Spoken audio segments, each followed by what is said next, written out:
लोकशाहीचा बुलंद आवाज, रिपब्लिकन वार्ता, महाराष्ट्र.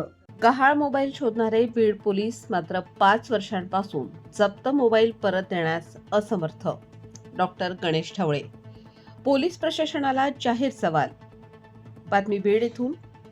पोलिसांचं ब्रीदवाक्य वापरत गहाळ मोबाईल शोधून पोलीस अधीक्षक नवनीत कावत यांच्या हस्ते नागरिकांना मोबाईल परत देतानाचे फोटो बीड पोलीसच्या अधिकृत फेसबुक पेजवर व विविध दैनिकात झळकत असताना याच बीड पोलीस प्रशासनाने डॉक्टर गणेश ढवळे यांचा तपासासाठी जप्त केलेला मोबाईल तब्बल 5 वर्ष उलटूनही परत दिलेला नाही, असा गंभीर आरोप डॉक्टर ढवळे यांनी केला आहे.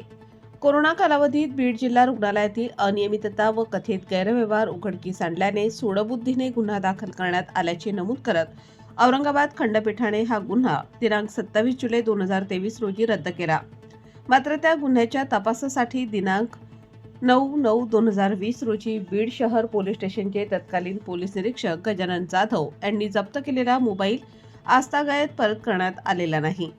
डॉक्टर ढवळे यांच्यावर तत्कालीन जिल्हा शल्यचिकित्सक डॉक्टर अशोक थोरात यांच्या तक्रारीवरून गुन्हा क्रमांक 0210/2020 भारतीय दंडविधान कलम 505(2)188 तसेच आपत्ती व्यवस्थापन अधिनियम 2005 चे कलम 51(ब) अंतर्गत गुन्हा दाखल करण्यात आला होता.